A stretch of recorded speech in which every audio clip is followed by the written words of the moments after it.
So, hello, Neel, and welcome so much to the podcast. I'm so glad you're here as a friend and a new friend, but what I feel like is an old soul friend.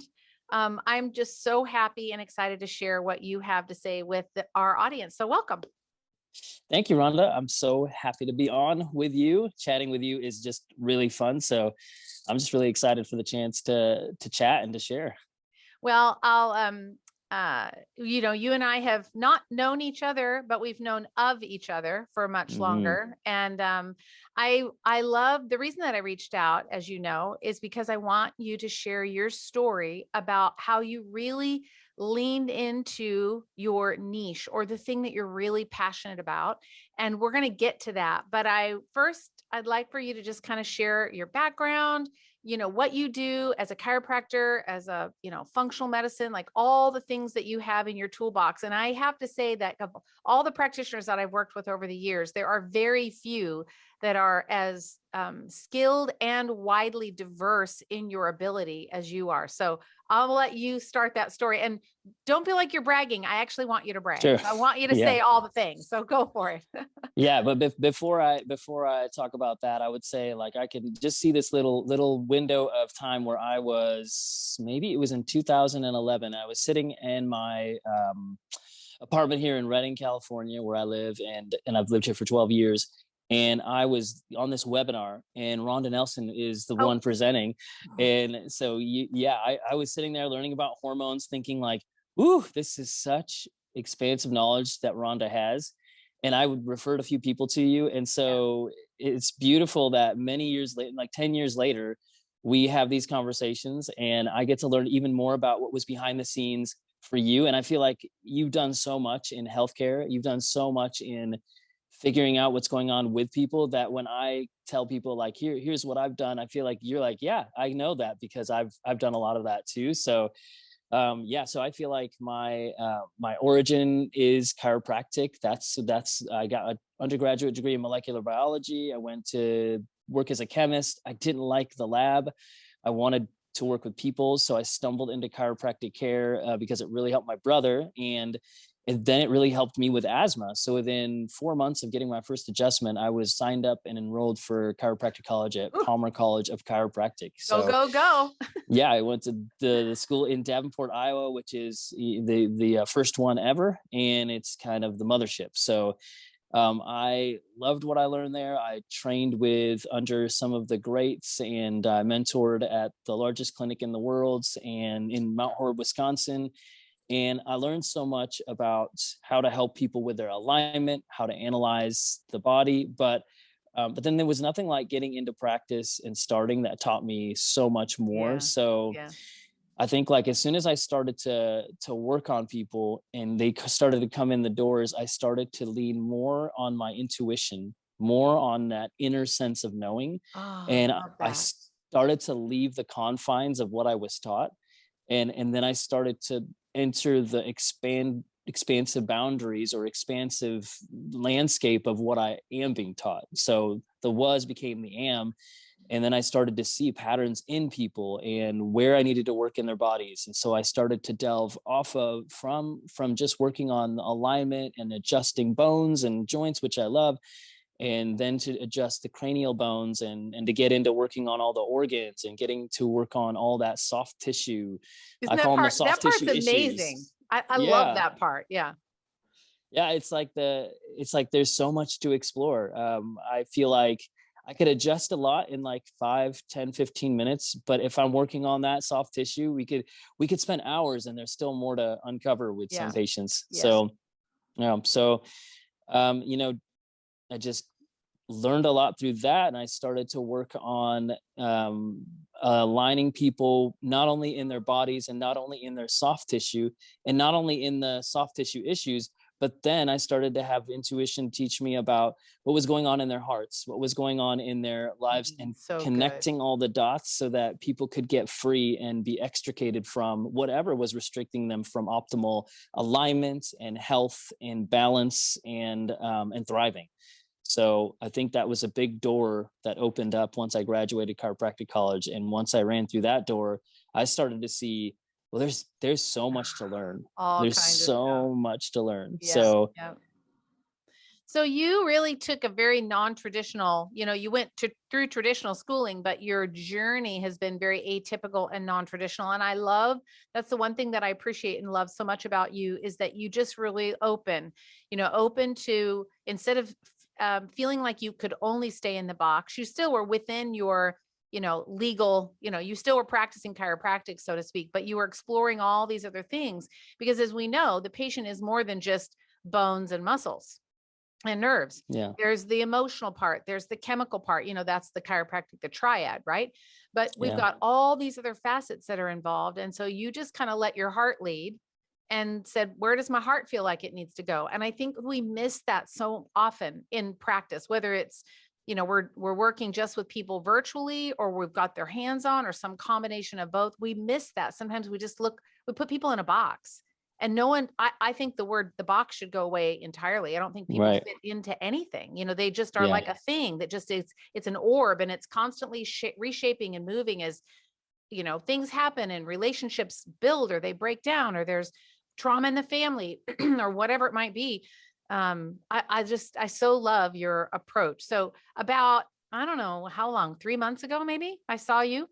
hmm, We actually met, like, we had met before, but and had a meeting before, but you actually worked on me for the very first time, and I got to experience yeah, kind of the magic of what you do in your treatment. And it was completely outside what I would have ever thought. So you're obviously very good at this. And my body was, uh, the transformation was pretty ridiculous. It was pretty incredible. mm, And so your practice now that you've like done all the things in Reading, your practice is now huge. Like, you have this big wait list. Yes. People trying to get in. I know I tried to get in several times, and I couldn't get in for like 3-4 months. And I was like, well, I'm not going to be back in Reading. I don't know. I can't need to get in right now. So how are you navigating that big wait list, that big backlog? And how does that work for you? yeah. Great question. First of all, it was a great privilege to be able to adjust you and to get to do some body work on you, I and loved it. it was so much fun. I love it. I just in all these appointments, I think that one, those are the kinds where I get to meet somebody in that way for the first time in the office, working on their bodies with great intentionality, and we get to explore on this journey together of opening up alignment, and I love it because I can't get enough of that kind of a thing where we get to just have fun together. And yeah, actually, the wait list is both it's a It's I'm a, it's thankful a, for how many people want to get in, I and then know. it breaks my heart when people come in and they say, oh, I'm going to see you now, and then I can't see you till October. That's like, that what people are coming in now, and they'll say, Yeah. I'll see you in October, maybe I'll see you sooner. And my heart breaks on one aspect, but then I am so happy on another aspect, because I don't want to be this person who people need every day, every week. I want to really help people discover how they can find out what's at the root of things. How can we work on that, and how can I teach you how to keep your alignment so that you can thrive in your own life and not be reliant or dependent on anybody else. So I really love that part of it, that I think people are getting that more and more. But also, I Mhm. remember it must have been a year ago or a little bit, where we met, you, me, and your daughter, in a restaurant here in Reading, From the Hearth. And it was a beautiful meeting because we actually met for the first time then, and we got to talk and we got to share passion. And I explained what I was moving towards, Yeah. and how I love taking care of pregnant women, and I love taking care of babies, and I love taking care of that dyad, that those breastfeeding issues and nursing issues that are tough. And it's just, I have such great pleasure in working with midwives and doulas and lactation consultants. And it was right at that meeting, maybe right before, that I had finally decided to match my desire with, and my assistant Ashley has been hugely helpful in this. We started looking ahead 6 months in advance, and designating time so that only pregnant women and babies could make it into those appointment times. Oh, And so that was a big shift for me, because I finally matched what my heart was with the ability for those to get in. So this is why I say, while my heart breaks for those who can't get in for months and months, um, the midwives, the lactation consultants, and the dentists who specialize in this work that helps babies and moms with their nursing issues, they know that when they have those in need, they can get into these special spots only available for those groups. And so I get to take care of them in their greatest time of need, and that gives me the greatest joy. So I love it, and I love to be able to provide what it feels like there's very little else that can help in that time of need for them. And especially we have my wife Dawn and I have 3 little ones. They're 6, nearly 4, nearly 2. And I've seen my wife have 3 children at home.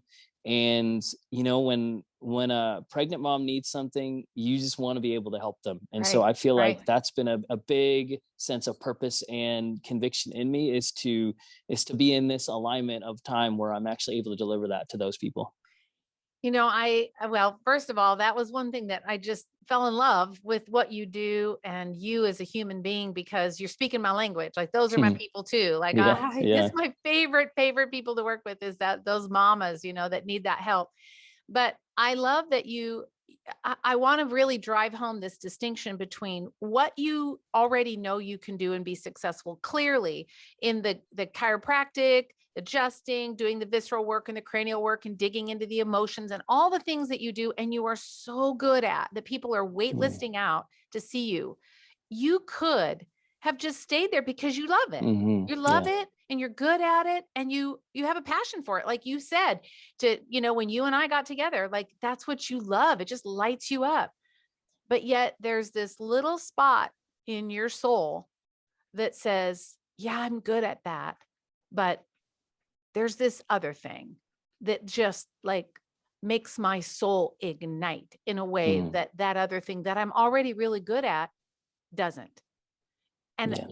and I love and have so much respect for the fact that you listened and you leaned into that, because anytime we do something scary, and really what you did was you'd established yourself as being good at the one thing, but then you said, yeah, but I'm going to really specialize or niche down into this other thing. And you kind of alluded to it. So I'll let you let the cat out of the bag. Yeah. But that specialty that you've done has now opened up a whole nother world of possibility for you.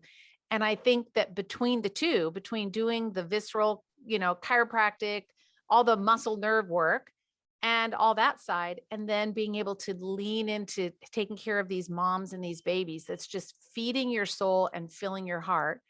I think that you've just been able to kind of balance the two, and you didn't have to give up the one in order to have the other.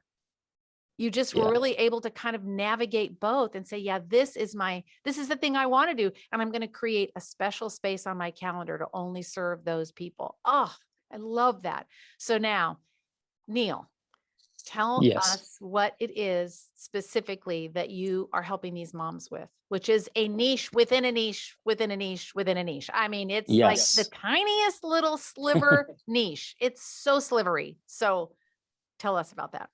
Ooh, actually, that's a great segue. It's the tiniest little slivery, and that Yes, is it is a good segue, isn't it? I gave it away without giving you it totally away. gave it away. I So did. yeah, there is this area of, well, when a baby is trying to nurse, is trying to latch, and is trying to get that milk, whether it's out of the mom, breastfeed, or whether it's out of the bottle, and all this gas and just the baby's writhing, and they call it colic, but really we know that that's just a word that explains the baby's struggling. We don't know why, but it's when that baby can't get milk out and gets really sleepy on the breast, and then just can't get the milk out that they need. So many times, so many professionals will say, well, that's just not working, do something else.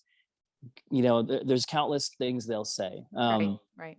But if somebody who knows what they're doing, and I work with some amazing people who can analyze this, if they look under the tongue and they see the frenulum that's under there is really rigid, really tight, and there's too much of it, just genetically or hereditarily, then that tongue can't lift well, and then and then the baby can't get a good latch on the breast. But then also, if under the lip there's a restriction in fascia, that frenulum that won't lift as much, then there are 5 other potential ties in the mouth. They're called oral ties, they're called oral restrictions, tongue ties, lip ties, cheek ties. All these things mean tight frenum, tight Yep. fascia, tight Yep. tissue. And that just means the baby can't get a good latch, and then they can't get milk out. And the end of that is some of the more severe cases are baby has failure to thrive.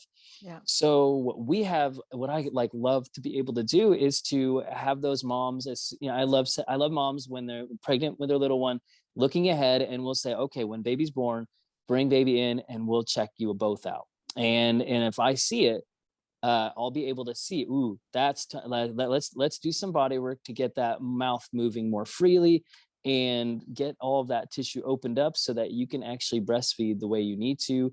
And so it's not painful, or because sometimes it can lead to cracked nipples. You know, it's to get too graphic here, but it's like, you know, bloody cracked nipples, Yeah. and it's just So painful for painful. mom. Yep.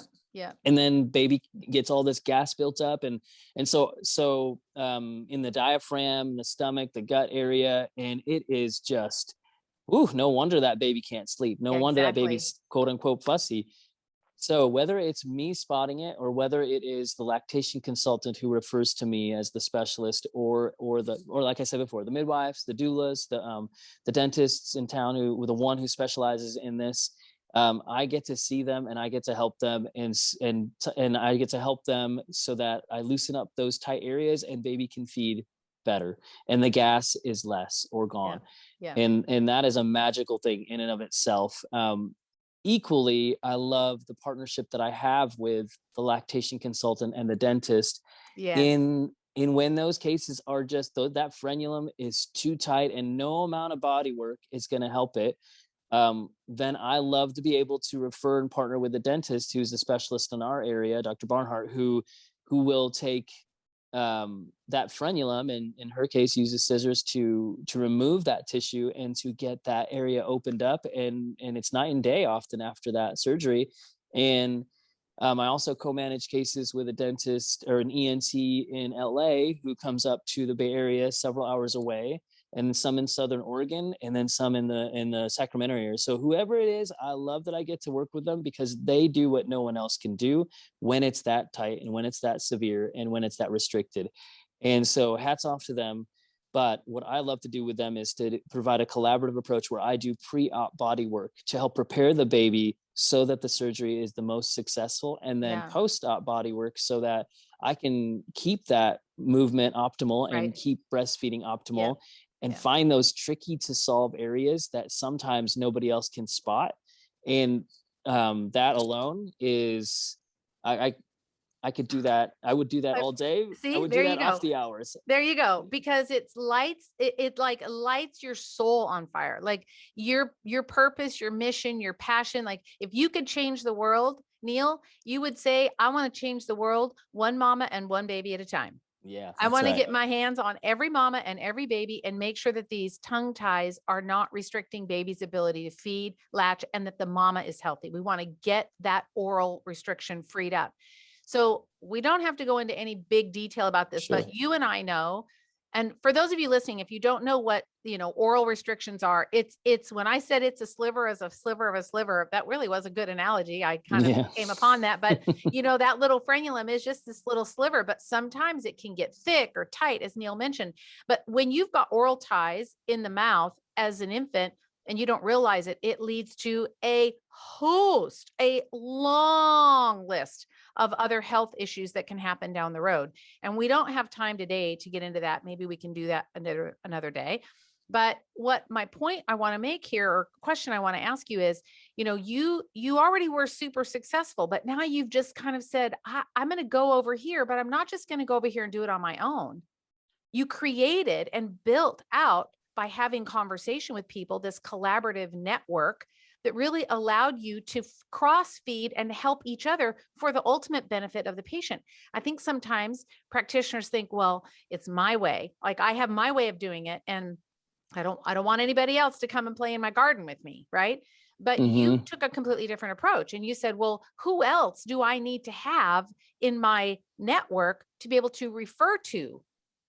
But remember that remembering that all those people are still serving the same person, right? The Yeah. dentist that is specializes in oral ties, she's still serving the mamas and the babies. She just has a different skill set than you do, right? Her angle is just so different. So I love that not only you found the niche, but then you also built out that network. So how important has that network been to you being able to grow into this arm of what you do?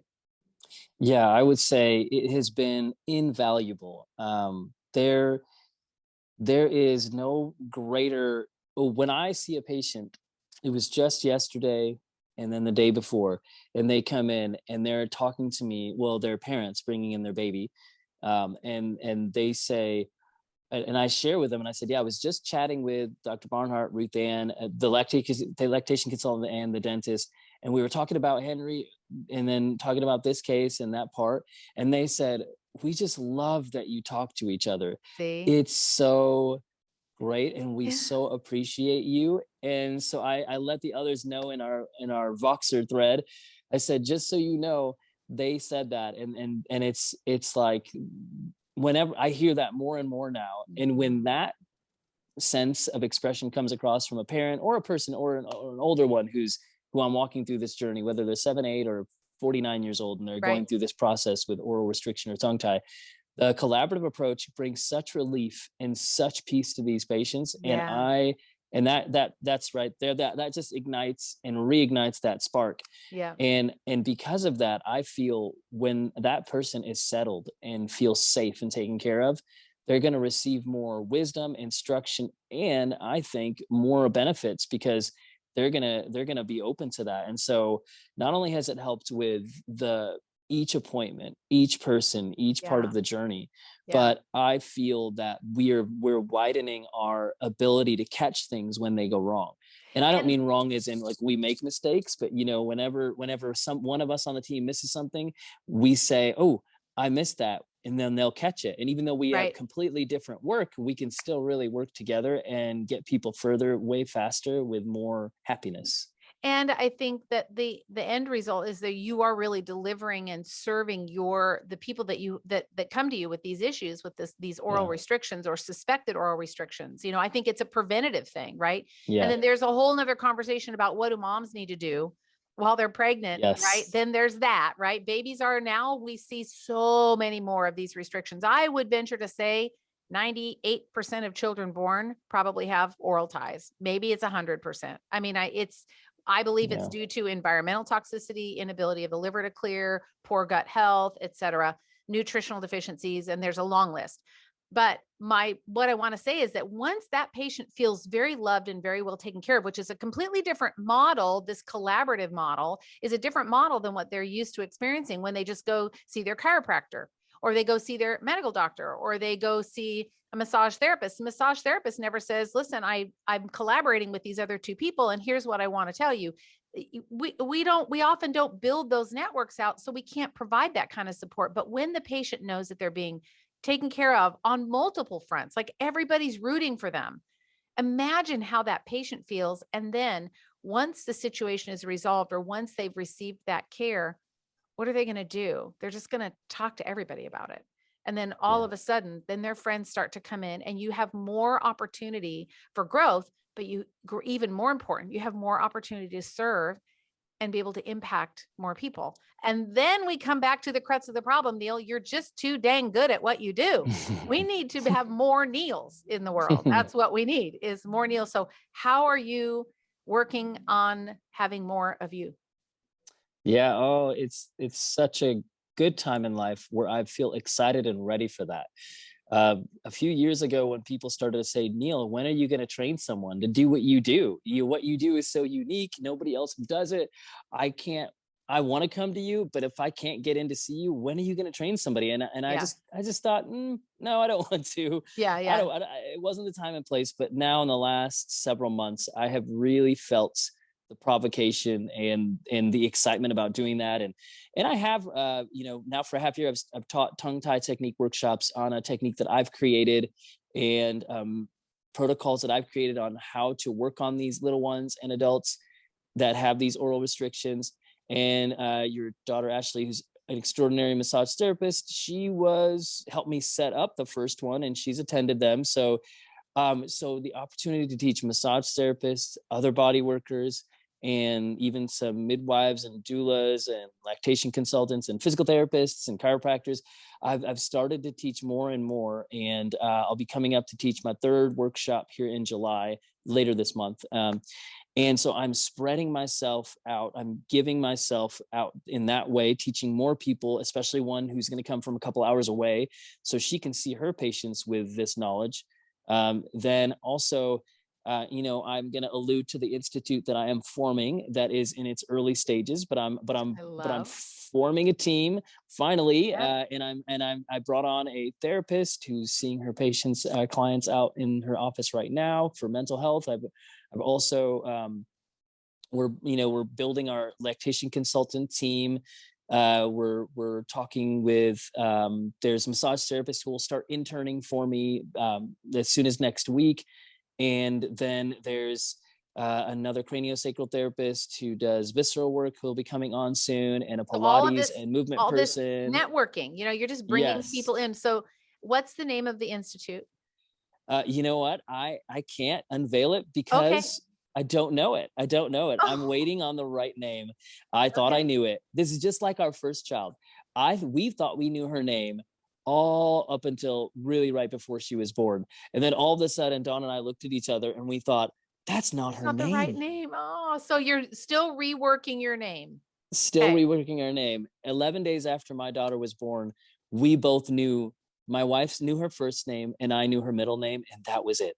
And so we're kind of, a little bit in the 11th day here with my institute. And I'm like, it's going to come anytime. It's going to come Uh, anytime. My technique name is the soft technique, and the SOFT stands for stomatognathic oscillatory fascial touch technique. like we're going And to be it able to re-say that. So we're going to call it just the soft soft, technique. Thank you very just much. the soft Yes. technique. And that's the Yes. main goal, is that people feel softening of Yeah. their bodies, softening of their emotions, softening. And yeah, the rest of the words will be fun when we have trivia nights or Yeah. things like Right. that. So But how can someone, well, if I have a practitioner listening, or even a patient listening, or a practitioner has a patient, and I know you're in Northern California, and right now, your team is in Northern California, but ultimately, the goal would be that you can really get your technique, do what you spread, take what you do, and then educate as many people as we can, because we need more Neels. Like we need more yes, people that can do what you do, so that we don't have patients that have to, come and live in Northern California for a period of time to be able to get the work done. So if someone wanted to contact you about either taking one of your courses, or attending a seminar, or interning with you, or they just want to know more, maybe bringing you out to do a workshop locally, whatever that looks like, whatever you want to do, how would they get in contact with you? yeah, that's so great. Dr. Neel Team at gmail.com is one good way. And that's DR for doctor, and then NEEL, which is how you say my name, and then team, TEAM at gmail.com. And my assistant Ashley can field all of these inquiries. My website is www.neelbulchandani.com. So it's just my first name, last name. And that is where they can get a hold of me, see my trainings. But then, and I teach workshops for movement. I teach workshops for professionals who need help with this tongue tie world. And I also offer going into, whether remotely or in person, dental offices or osteopath offices who want to know more about this collaborative approach and how to build it. I can consult them, and I'm consulting one right now in just helping them build the infrastructure they need, and know who they need, and Right. know what Right. they need. It's So such, it's such, I love that you have really gone down this road. And my daughter, as you've mentioned, like she's just as passionate about it. In fact, her youngest child was born with multiple oral restrictions and had surgery, and some of them worked and some of them didn't, but he's able to nurse, and he was able to nurse successfully, and he wasn't doing well at first. So I literally have seen it work, and I am so thankful for yes, your impact in my sweet daughter's life, and how you've impacted my little grandson. And I am so thankful to have you on the podcast. And I can't wait for people to reach out to you for those that either have someone that they want to refer, or what my hope is that they would want to take your vision, be passionate, that it lights that soul thing for them on fire. And they're like, yes, this is the drumbeat of my tribe. These are where my people are. This is where my heart is. Yes. And this is where I'm supposed to go. It doesn't mean that you can't keep doing what you're doing.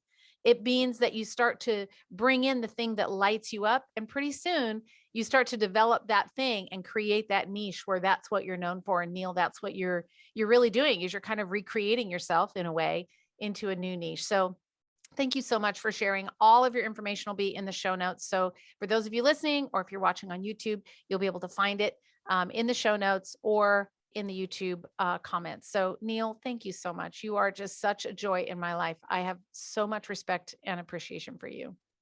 Thank you so much, Rhonda. It's been so much fun. It's been a privilege to get to be on this chat with you. And yeah, I would love to do another one. I just find myself thinking, ooh, I didn't even get to talk about my frequencies, how I use sound, I frequency, know we have so much liquid, to talk about. So light. can we do another podcast? Yes, let's Okay. do it. Let's talk Okay. about all the other things, technology and lasers and all the things that I use to help free up these restrictions. And also, just wanted to say, yeah, tremendous thanks and gratitude to you for bringing me onto your podcast, and also for all the advice that you've given me. It's been invaluable.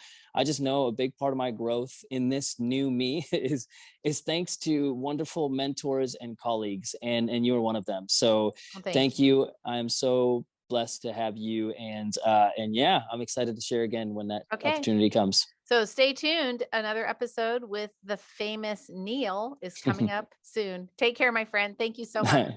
Thank you. Bye bye. Bye bye.